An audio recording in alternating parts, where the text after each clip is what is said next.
Do you want to learn from one of the masters of YouTube content creation?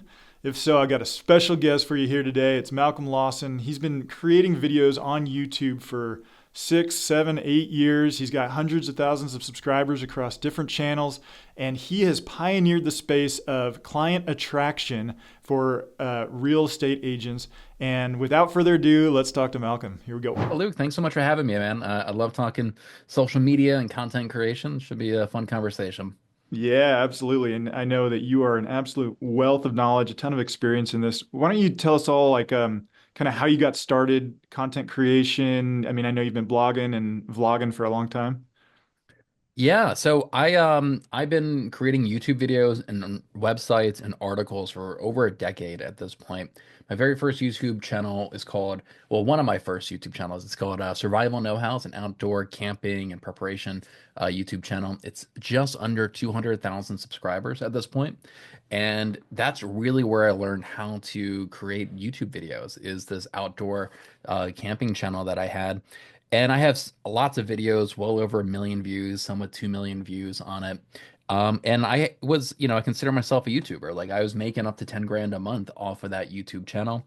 I also had a website go along with it, and I used to write articles for it as well. Did a lot of affiliate marketing with it. And that's really where I kind of sunk my teeth into content creation, over a decade ago when YouTube was pretty new and people are still trying to figure it out. Then, and I did this kind of for fun when I was in the Air Force. I got out of the Air Force in 2017 and I got into real estate. I was like, okay, there has to be a way to use what I know with YouTube and blogging and incorporate that to generate me business for real estate. And so 2016, 2017 is when I really started experimenting with content creation to generate real estate leads. And I think I was one of the very first people to kind of pioneer that space and kind of establish what best practices are for using content creation, especially YouTube and articles. But I also did a lot with Facebook at that time as well. One of my very first videos, like my first year creating content, I did a video, 10 things to know before moving to Maryland. And I put it on Facebook and it blew up. It got like literally like 900,000 views on Facebook. It got thousands of shares. And like I started generating leads and actually closed a few transactions from this one Facebook video. And this was like 2017. And I was blown away by this. I was like, holy cow. Okay, there is something to this. And that is really when I went all in on content creation in the real estate space. And so that's really kind of how I got started. Now, fast forward 7, 8 years later, I'm still creating content. And I've kind of pivoted and I've kind of really figured out what type of content generates leads for real estate agents, what type of content I have kind of a different business model now where I'm doing more focus on agent attraction and then also creating content that generates leads that I can refer out to agents as well. So I've kind of pivoted my business a little bit, but I'm still creating content and generating leads from that content. Yeah, that's amazing. Thanks for taking us through that. So Yeah. I love seeing the evolution of it, and I'm really curious to learn kind of about like your referral your model now that you have, basically attracting clients, referring them to agents. I'd love to dig into that and what your experience is with that. Yeah, so right now I'm trying to limit my production, do less production. I'm still in production right now, but I'm creating content that is ranking in Google, and I'm trying to create a statewide team essentially of agents that I can generate the leads and hand those leads off to those agents. And so I'm using a lot of articles, and I'm writing a lot of articles. And I just finished writing an article, sort of a relocation guide type article for every single city in the state of Maryland. So 341 of these. And so when people search for like moving to Annapolis, Maryland, or Arnold, Maryland, or Davidsonville, Maryland, my articles are ranking in Google. They go to the website, they register, and then I have it set up to automatically route those leads to different agents depending on where in the state of Maryland. So I'm really relying on using a lot of AI in this to create these articles. And then I'm also making YouTube videos to go along with those articles and just kind of trying to build a system here where it Yeah. generates leads, automatically goes to the different agents, and see if I can build like a little referral business slash referral team here in the state of Maryland. Okay, this is awesome. I have so many questions on this All right. model, and let's dig into it if you're up for it. Okay, so you got 341 cities that you're writing relocation guides for. So what's your threshold for a city? Is it like 2,000 people or? Yes, great question because you have incorporated places and you have unincorporated places and then you have census designated areas, Yeah. right? And so a lot of these are fairly small cities as well, that have a few hundred, a few thousand people. And so right now, I used to, so I've been doing this model for 6 years now. I've had my website and I used to write the articles. I would write a full article about a city, use that as my outline. I would then go film a YouTube video to go along with that city. And I've been doing that for years. And I do it for all the military bases in Maryland. I do it for 55 plus communities, for new construction communities. And this has been my primary lead gen source for my own production is writing these 1,000, 2,000 word articles, embedding a YouTube video in them. Then about 2 years ago, I started hiring somebody to write these articles for me. I try to get a little leverage, and it was still costing me like $100 an article or so to Mhm. have somebody write and research one of these cities. And at that point, I was like, okay, well, I have to make sure it's worth it. So I am only going to do the higher population cities. Now with AI, I can do this for essentially nothing, essentially free to write one of these articles. And so I can create articles for every single city, including the ones that are less than 1,000 population that nobody else is going to create content about because the population is so small. But because I can do it so inexpensively and there's so many of these, collectively, it can account to thousands of views. A month. And so right now my website gets about 6,600 visitors a month completely organically with this model. And then the YouTube videos are getting, I think, like 3,000 hits, views a month completely organically as well. So it's a different model. It's high quantity, Yep. lower quality, but because I can do it for the entire state, it kind of makes it up for it in volume and the number of views that I'm getting. And it's starting to generate me some leads. Now the leads aren't always the best quality. Mm, They're probably on par with like Google pay-per-click quality mm. leads, but my goal is just a 2% conversion rate on them. Oh, okay. And if I can get a 2% conversion rate, like that's pretty standard or pretty good for an internet lead.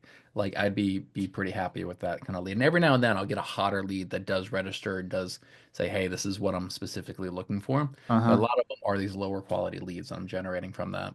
Interesting. So a couple questions. So one, are you familiar with the concept of long tail marketing or long tail SEO?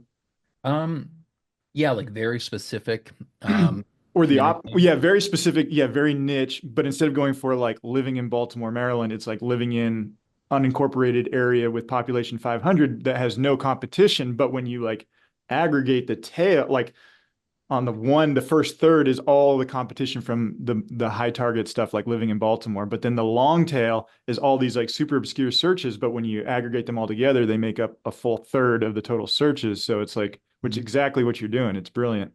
So sort of Um, like when people are looking for like single story homes with a garage in Annapolis, Maryland. Like they Totally. have to be Just super very obscure specific search. there. Yep. Mm-hmm. Yeah, and previously you'd have to manually create each of those, and then you have to be like, okay, is it really worth my time?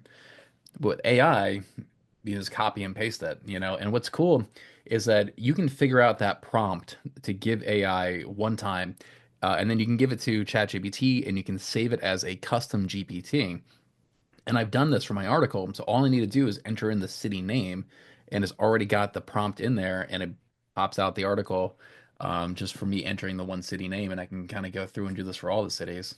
That's amazing. One thing that I've experienced, it's kind of an aside, is I've kind of done this for long tail content creation for websites in the past.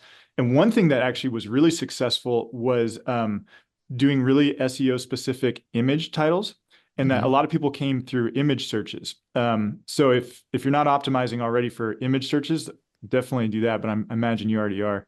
Um, and then I'm curious, do you think Google and search engines in general are catching on to AI generated content and ranking it less? Or like, since you've started publishing this, have you seen your traffic go up? Sounds like you have.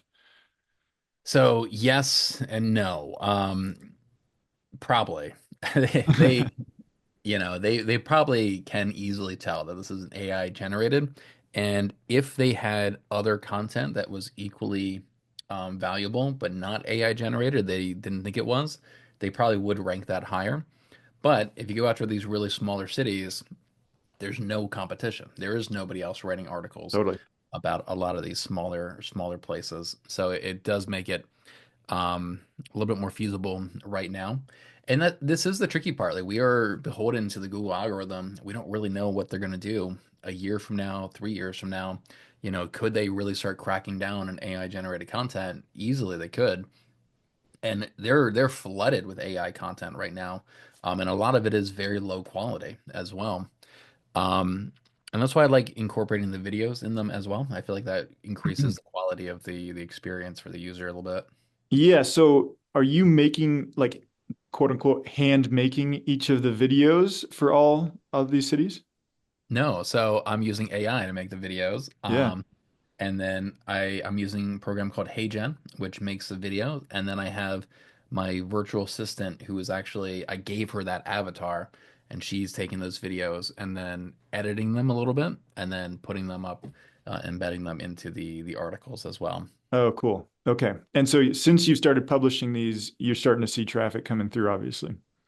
Yeah. And like again, it's another high quantity, low quality kind of thing. So each video is not getting very many views, but kind of collectively, it's kind of adding up over time. And the tricky part with YouTube is if you're creating content and you're trying to, you don't want them to contact you, you want them to contact somebody else. Like there's some friction there. A lot of team leaders run into this as well, where they build a relationship with you, but you try to hand them off to another agent. And I feel like I am kind of running into that as well. And so I don't think that the YouTube videos really actually generate me any leads for this particular one, um, just for this one business. But I think they add more value to the article, and that's going to help the Hmm. article rank higher because people are watching the video and they're staying on the article longer.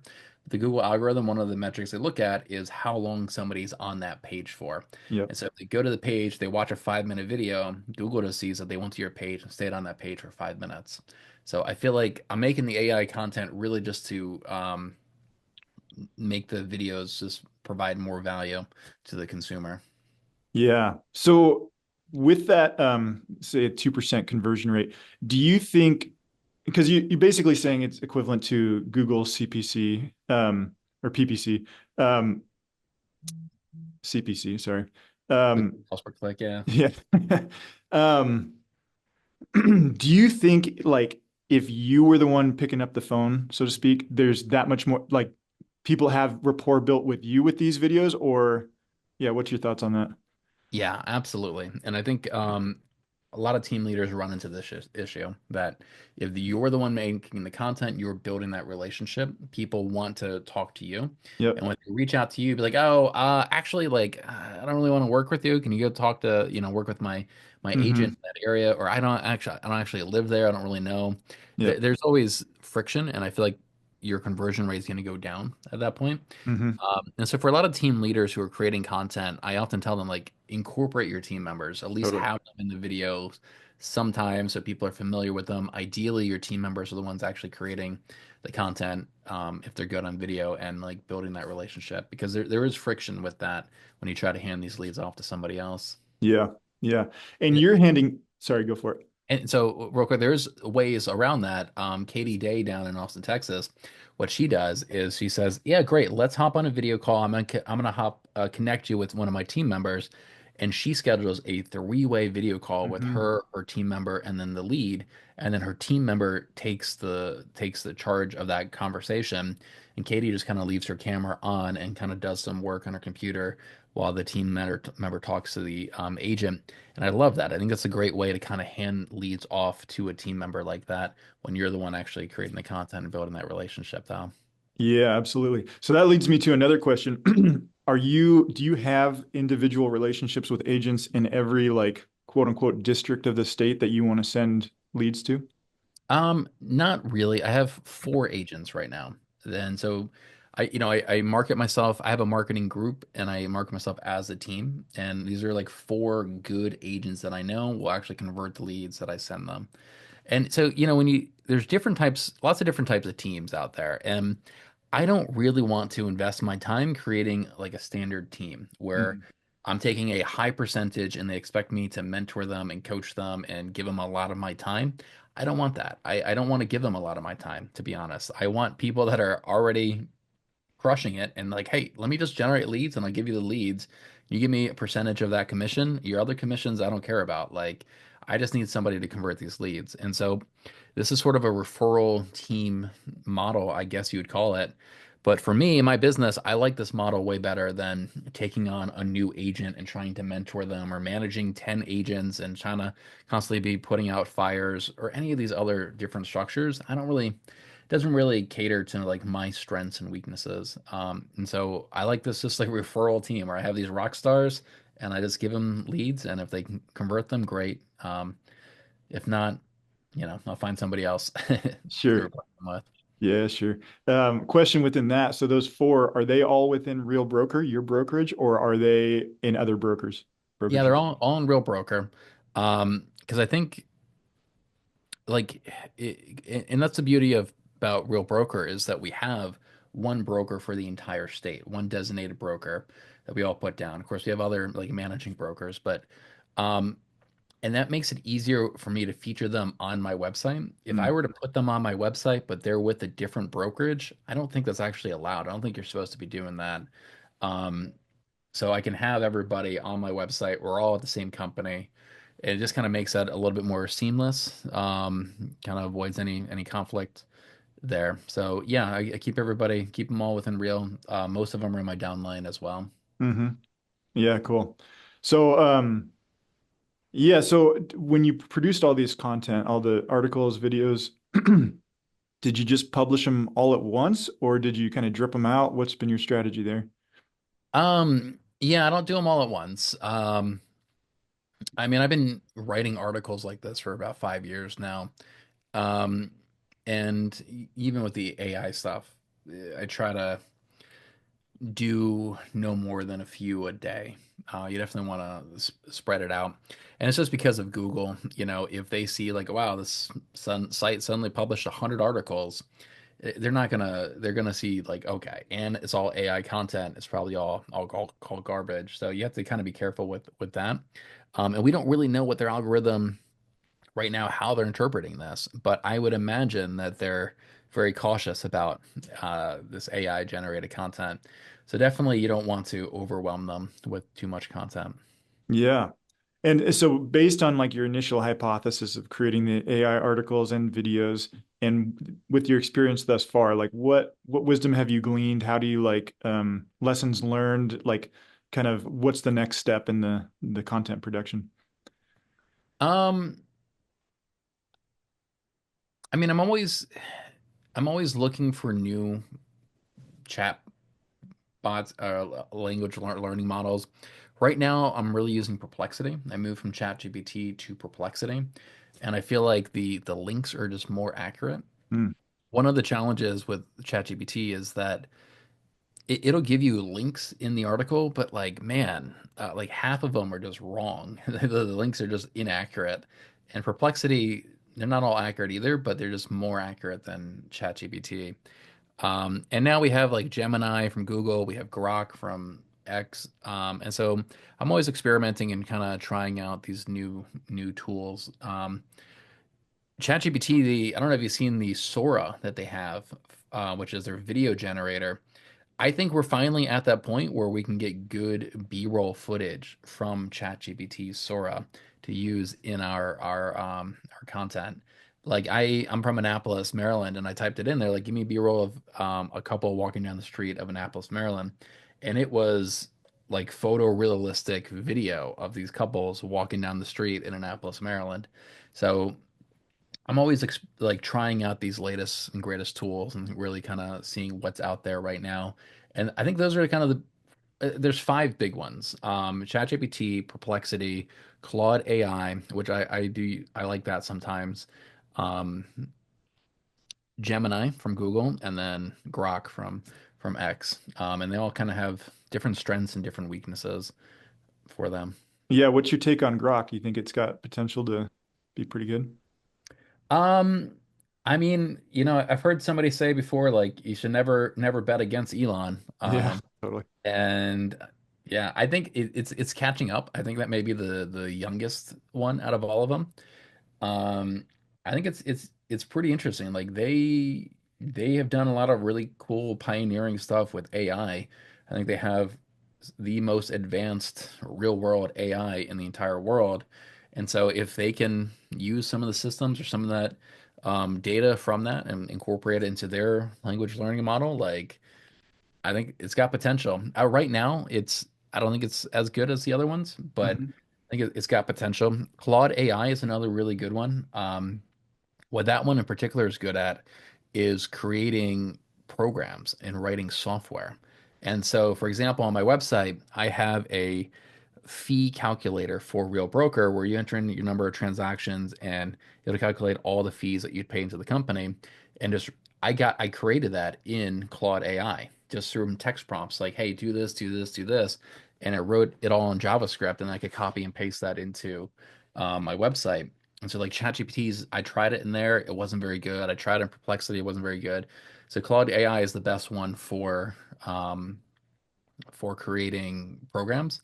Yeah. Perplexity is probably the most equivalent to like a Google search at this point. Perplexity is probably the best one for using for doing research into different topics.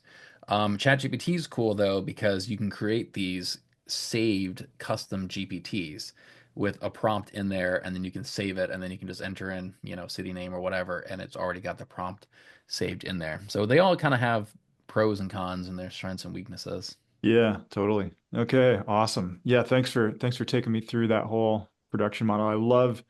I feel like you're always like yeah, like really pioneering the space, figuring out content creation. Been doing it a long time and you're like keen to like stay at the front of it. Yeah, man. Like we have this new technology, and when there's new technology, there's an opportunity in any industry, in all industries. And so, can we be the first people in our industry to adopt this new technology and get some big advantage? And so, like, I think AI generated B-roll video for our YouTube videos, like that is we're at the very forefront of that. That's going to become mainstream at some point. But right now, like, can you be an early adopter of that? Start incorporating that. We've seen this with AI generated YouTube video thumbnail images as well. Mm. Like at first you were like an early adopter. Now we're seeing more and more adoption of it. So it's not quite as impactful, I'd say. But as that gets better and better, like you can still be an early adopter of that tech. And yeah, I'm just a big believer in trying to be an early adopter of any new innovation, any new technology. And there's opportunities for you in any industry by doing that. Totally. Yeah, speaking of thumbnails, what do you use an AI for your thumbnail generation or what's your method? Every now and then, usually not, usually not. Every now and then though, I'll use it for the background image of a thumbnail. Hmm. So you can't just use it just to create a thumbnail, like, but it can create some pretty cool, really creative images to use as the background. Like I remember once I was like, give me an image of a house inside a snow globe that has a crack in it. And it created this really elaborate post-apocalyptic image with a snow globe and everything's peaceful in it and the snow globe's cracking. So you can get some really, really creative, eye-catching stuff that really like is a scroll stopper and gets people like, whoa, what is that from it? And it's always been a little cartoony. Hmm. Um, it still is kind of cartoony. ChatGPT is still pretty cartoony with their images, but it's getting better and better, and slowly becoming more and more like photorealistic with that. So I do like using it as for background images, and then I edit my face onto it, add some text to it, and bam, you get a pretty good thumbnail a lot of times. Yeah, yeah, yeah. Speaking of, when you're doing like pictures of yourself, studio mode for your thumbnails, what what image capture device do you use? What's your method there? So what I actually do is I record a video. So I'll record a video like just right here on my camera going, all these different things. I'll try it this way, I'll try it this way. And it's just a video. And then in Adobe Premiere, I can export individual frames as an image. And I've been doing this for years, and it's the easiest way. And you can like kind of fast forward and slow down to find that exact moment when you actually looked, you had a good smile on your face or whatever.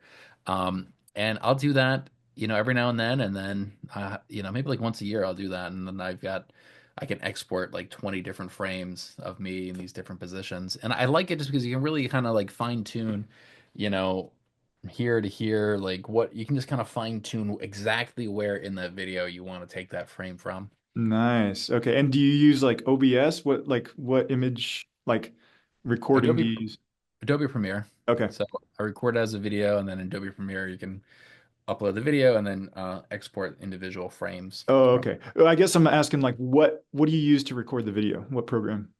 Uh, in no program, just in my phone, or sorry, not my phone, my camera. Oh, okay. Uh, I I kind of want to switch to OBS. I've tried it before, and it didn't quite work out. And I kind of forgot to keep pursuing it because I record in my camera, and then you got to transfer the file. Um, are you using OBS to record your videos? Well, I have, but it doesn't.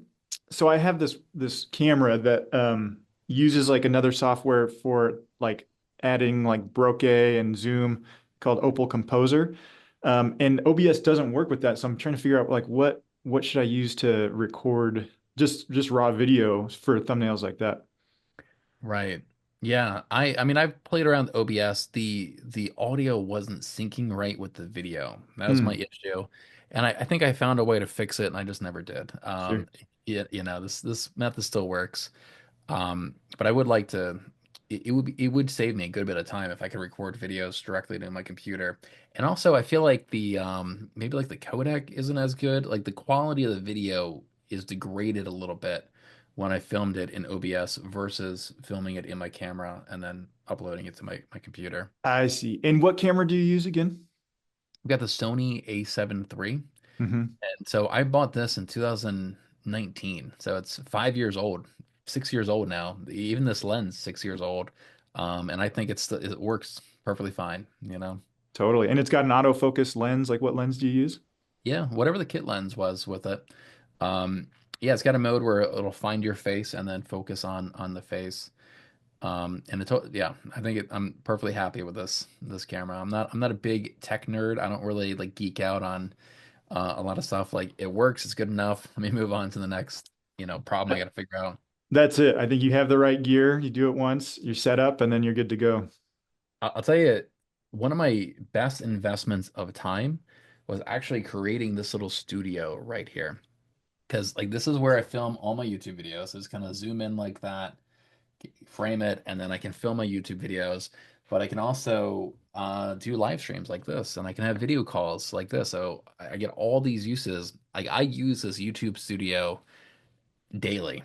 Every single day, I'm either filming video, having a video call, or doing a live stream, and I get to use the studio. And so, kind of going back to that conversation about, investing that time to kind of set it up. Like this was one of the best investments of my time is setting up this studio here. Yeah, totally. What have you learned in the process of studio creation that like you could tell yourself on day one of doing it? Yeah, so lighting is really important. And I've got three main lights here. So one is my background light, which I actually have under my desk here, and I cast it onto a mirror, and then that mirror projects the mirror has tape on it, and so that's what creates this grid Oh, there. that grid. That's awesome. Make it look like a window pane. It's Yeah. actually just a mirror with some tape on it over there, and it kind of lightens up the whole background. And then I've just got these little LED panels here that I have on arms and I can fully like move these around. And I'm still kind of adjusting and tweaking things with exactly how I want this set up. But I got one there and then I got another one over here. And then even my camera I've got on a swivel arm so I can kind of move it around. Um, and Yeah, lighting is everything. Lighting is everything when you're creating a YouTube studio. So just kind of keeping that in mind. And like these little LED panels, they work perfectly fine, I think. Yeah, absolutely. I feel like lighting is like the game changer, and mine's like decent, but it's if it's really bad, it's so obvious. Yeah, yeah, yeah. Yeah, And yeah, and I used to have like these big shadow boxes, and they do give a better quality light. I'm not gonna lie. But it's just not always convenient. I have a wall here behind me, so it's I can't really have two big shadow boxes. Having this little panel here that I can move around and adjust, oh man, it makes my life so much easier. And it's good enough. totally. Nobody's not gonna, call me just because my lighting could be 5% better with a shadow box. Yeah, yeah, it's 100% the like 80-20 rule. It's like totally good enough. It's perfect. Gets it done. Yeah, Yeah. absolutely. So for agents that are getting like new into content creation, want to get going, what do you think is a good route for them to consider? Like one, I think I was just thinking about you have done pretty much all of your video creation in your studio versus like on location, so to speak. hmm I mean, that's a I game changer for you, right? Because you can just sit there and flip on the lights and press record. Yeah, and the audio is good, the lighting is good, the video quality is good, all that. Um, so if somebody's brand new to content creation, I if they're brand new and they have like anxiety about making videos, I actually recommend starting with Facebook and Instagram. And the reason for that is that audience is going to be your friends and family. Like if you did a live stream on Facebook, it's going to be all your friends and family. And so it's a great way for you to start getting comfortable on camera and start building that momentum towards it and kind of learning these different lessons about lighting and kind of tweak things. Once you get to like YouTube is the hardest social media platform, I'd argue. And also, that's when you're really opening up to complete strangers. You may get comments, and maybe a little bit higher level of anxiety creating content for complete strangers than just for your friends and family. So I would recommend if you're brand new, start with Facebook and Instagram. Um, and also, like, because those are all your friends and family and past clients, like, we all know, like, our database is where the money's at, right? And staying in front of your past clients and friends and families, it's going to help you get more referrals, more repeat clients. So I'd recommend starting there.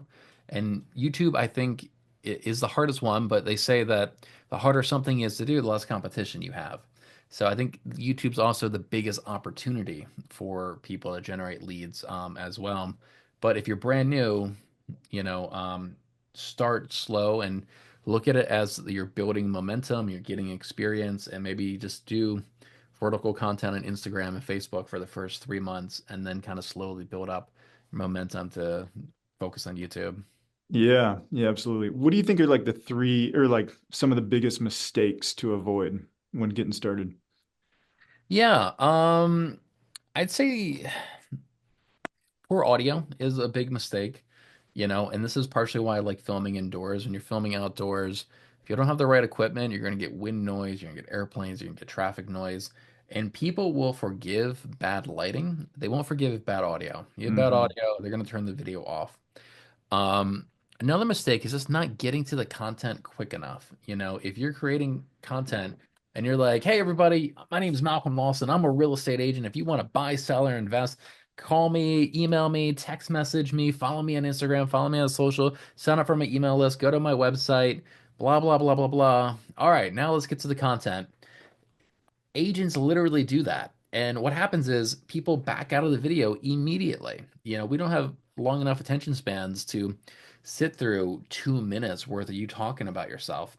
So make the focus less on lead generation, more on just providing value to them. Provide value, get to the value as quickly as possible, as you can with your content. That's a big, big mistake that a lot of people new to video do is that's kind of like how they measure their ROI of their times, how many leads do I generate, and that's their big focus. Like focus on providing value first. So that'd be the second mistake. Third mistake, let's see. I'd say your content strategy. What is the actual content that you're creating? And like, what is your goals with that content as well? Like, there is some content that you create if your goal is lead generation, as in brand new people are discovering you, that's going to be a certain type of content. If your goal is just to stay in front of your friends and family, and you're just trying to build your credibility and provide a little bit of value, that's going to be very different type of content right there as well.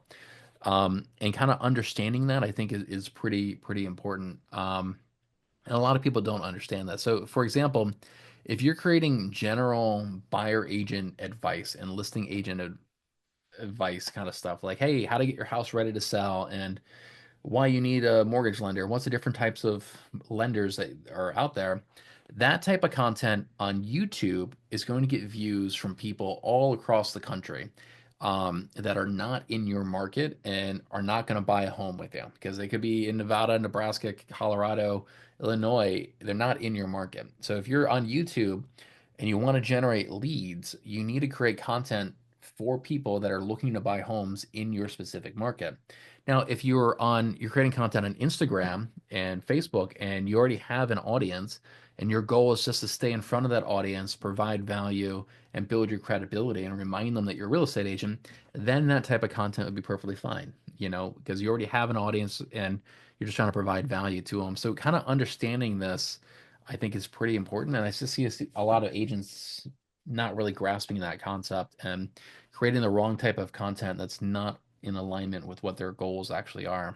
Yeah, I think that's a really valuable thing to understand. And I think it gets at basically the demographic that you, well, I'm trying to understand if there's more than one demographic you can target in YouTube, i.e., the way I understand it, YouTube lead generation is primarily for buyer agents that are relocating to that place.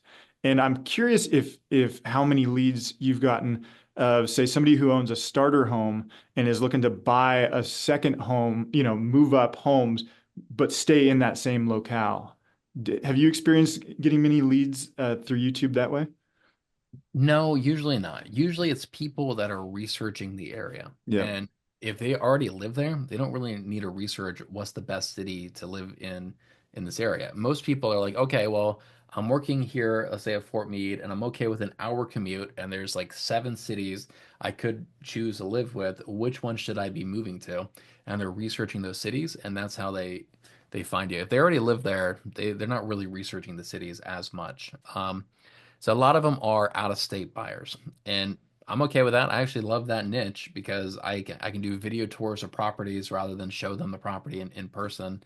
Um, and they're much more motivated buyers, especially if they have a job relocation or something like that.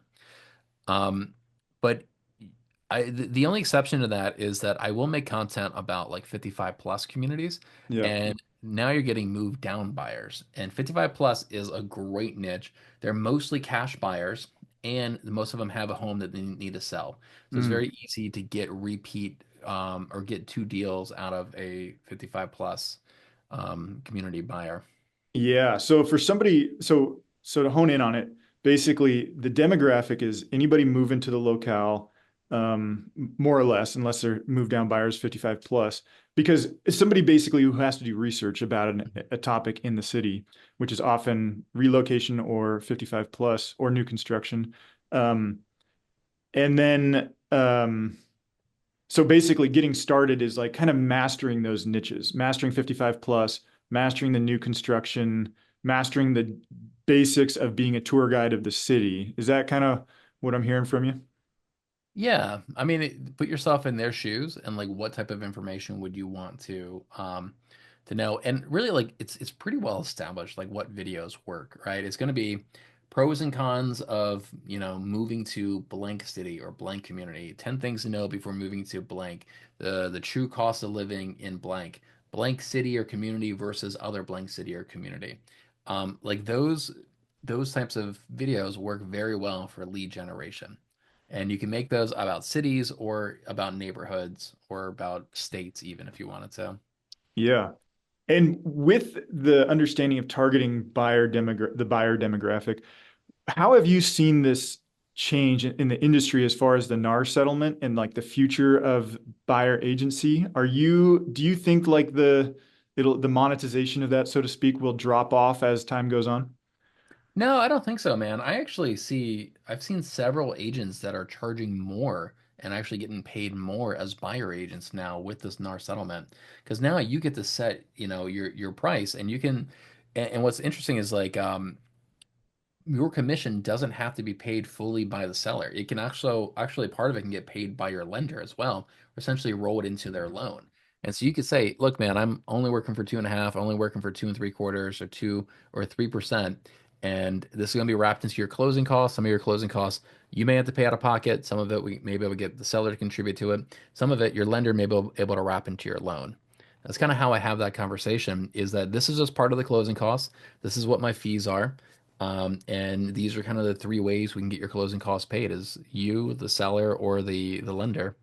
And yeah, if you kind of practice that script, you can easily write in there 2.75%, 3%, whatever you want to do. And I have seen agents make more as a buyer agent with this new landscape than prior to the NAR settlement. Yeah. And as far as your production with buyer agents, is there like a benchmark that you're like totally comfortable with and you're kind of just target? 2.5% is what I shoot for. That's standard here in Maryland. And I'm at a place now where I have enough multiple streams of income. And I work primarily with service members. I was in the Air Force for 11 years, and we have like four major military bases within an hour of where I'm at. And so, yeah, I cut those guys a break. If anything, I give them a discount more often than not. Um, so, but 2.5%, really, $10,000 a transaction is Mm. that's my threshold. If I'm going to make less than that, I don't take the client. Um, so if I can make at least $10,000, I'm happy with the deal. Yeah. That's a great way of looking at it. Yeah. Yeah, I think more people should look at it that way because especially when it comes to referrals. Like I've seen people be like, "Oh, you want me to give 25% of my commission away on a referral? I'm not doing that." It's like, dude, it's a $800,000 home. Your average sales price is 400,000. Like this is going to be the biggest commission you've earned all year, even with the referral. And people just focus so much on like percentages. Like just do the math, man. Like what is your minimum commission that you're willing to work for, like dollar amount? And figure out what that actually is. Yeah. So in regards to your referrals, do you basically target like say 2,500 and you feel good about, or or do you go for like a 50% referral? Oh, it's 25%. Yeah, I'm not greedy, man. Like, yeah, I'm not that greedy. I have fun building businesses. Like that's the fun part. totally. The money is kind of inconsequential. It's kind of a byproduct of the fun part, which is actually building a business. Totally. It's like planting the tree, pruning the tree, watering it, loving it. And then, yeah, you like eat an apple from it and you're like, great, that's cool. But what's great is that it produces a bounty of apples every year. Yeah, man. It, if I made an extra 20K a year, at this point, yeah, I've been in real estate for 8 years now. Like it just wouldn't move the needle very much for me. So yeah, I'm pretty generous, I think, with my money, with agents and with consumers at this point. Yeah, yeah, yeah. Great, man. Well, just to wrap up, can you just tell us like so you use YouTube basically for content creation or basically lead generation, it seems like. Mhm. Instagram, the way I'm starting to really understand it is it's like almost like the best means of agent to agent interactions, or the conversation with buyers, just because everybody's there and it's so easy to like slide into the DMs.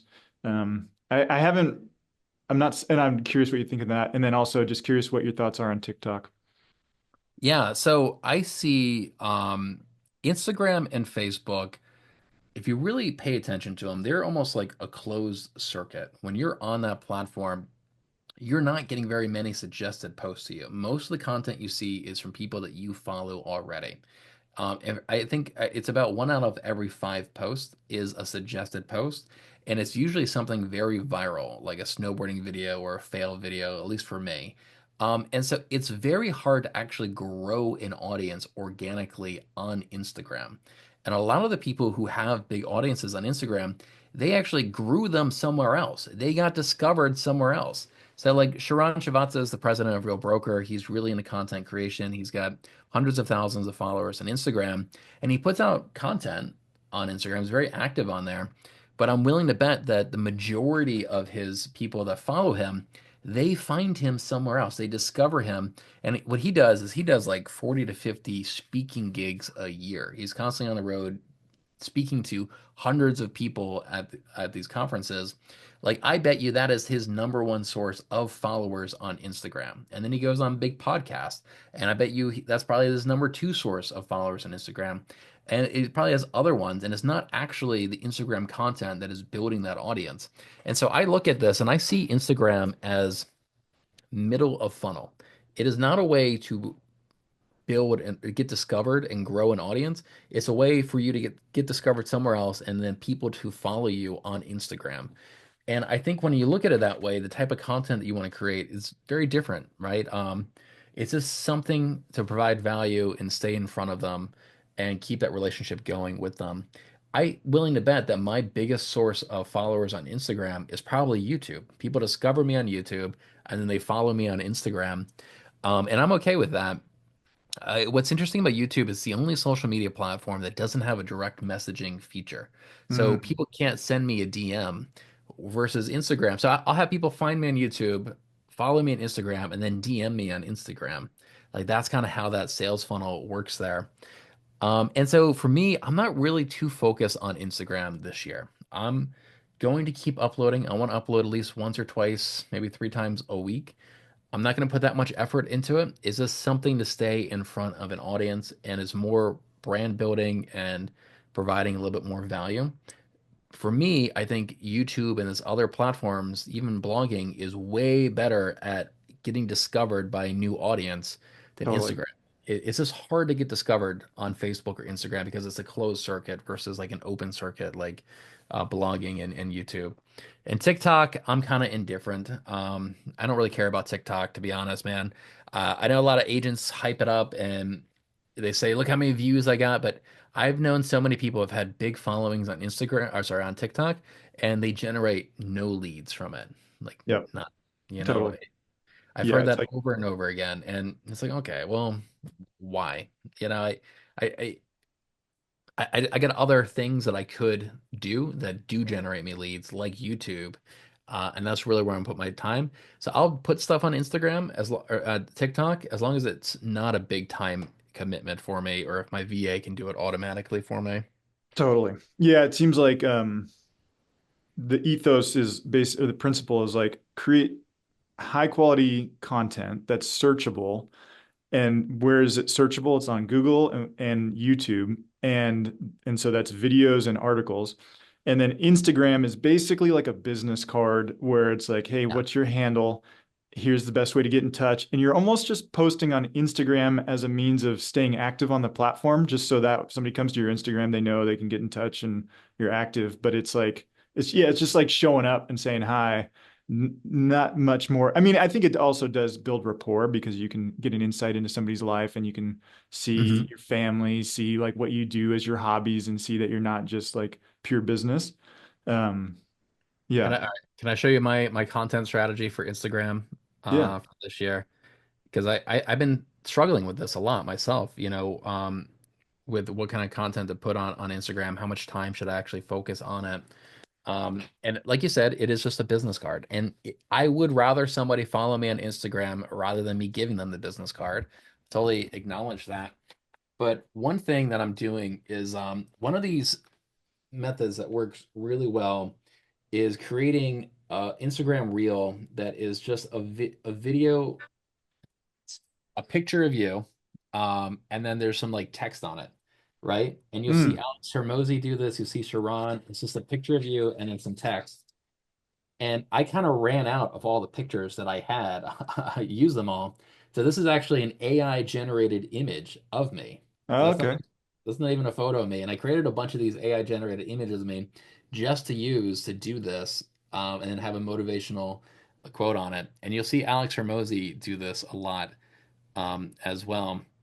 So like this one's like an actual photo of me, with Hmm. Tamir and Brad and with some text on it, and these just do really well. So my goal this year is to do a lot more of these AI generated images with text, and then I like these do really well for me as well. I have like little videos of me and my son, and Hmm. then have some kind of motivational or inspirational quote or text over top of the video. And again, it just kind of builds that relationship more with you. And then another thing I was going to do more of is I found this like really inspiring um, poem or essay, and I was like, oh, let me just like read this inspiring motivational essay, and I want to do more of this kind of stuff as well.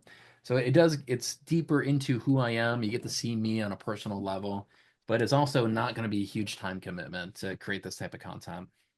I think it's all awesome. And I think that ethos, that like baseline of just like, what are you doing and having fun with it as like a means of connecting and like connect. Yeah, I think that's cool. I'm curious though. I mean, I thought you were kind of priming your audience for your OnlyFans by doing the ice baths in the morning. Yeah, man. That's dude, that's I uploading so every day on my Instagram story I do an ice bath and do like a little video of me doing it. It actually I feel like that act of me doing that has helped me stay consistent with it. Totally. I don't want to break that chain now. So maybe a year ago, I went on a snowboarding trip and they had an ice bath there. And I was there with all these guys and I was like, oh, yeah, I'm a tough guy. I can go do this ice bath. And it was like 40 degrees, is miserable. Yeah. But I had all these friends there and like that helped out so much. Mm-hmm. Then I bought my own ice bath and I tried to start doing this. And I'll tell you, man, doing it with a group of guys and kind of competing with them versus doing it at 6 a.m. completely alone in your basement, very different experiences. And so I just kind of needed a little bit more like accountability. And I started Yeah. doing it every morning an Instagram story. And man, I've had so many people reach out to me about that. A lot of people telling me they're getting the ice baths and they telling me their stories about it. I think, everybody has fitness goals, and your personal fitness can definitely be like a bucket of content on Instagram, and it's very relatable. Everybody has family, so family content is very Yeah. relatable as well and totally acceptable. Both those things totally acceptable for real estate agents on Instagram. Totally. And I think just that the beauty of just doing that really challenging thing every morning. I mean, that's just cool. And the fact that you share it inspires other people to do something challenging. And yeah, it's really cool. That's probably the biggest benefit is that so every morning, I go down there and I go do it. There's a voice in my head trying to talk me out of it. Like, dude, you don't need to do it today. Come on, you can skip today. Like, you're having a rough day, you're tired, you can just skip today. And I have to overcome that voice. Like, no, man, I'm the captain of this ship, and I say we're doing this. Yep. Um, and like that little struggle is something that we go through multiple times a day, especially with our damn phones and TikTok, where you get stuck and you have to, like, no, put the phone down, Malcolm, focus. And so winning that battle every morning, it just kind of sets the expectation that I'm going to keep winning that battle against, these different parts of your brain kind of throughout the day. And like that's probably the biggest benefit. I also think it wakes me the fuck up. It wakes you up a lot better than a cup of coffee will. I'll tell you that. For sure. Yeah, absolutely. Well, hey, Malcolm, thank you so much for taking the time. You're an absolute inspiration. I'm really impressed with your mind, your diligence, your discipline. And I just really appreciate you. So just want to say thank you. Yeah, man, appreciate it, dude. Thanks for having me on. I love talking tech and nerding out with you, man. Yeah, absolutely. Cool. All right, Luke.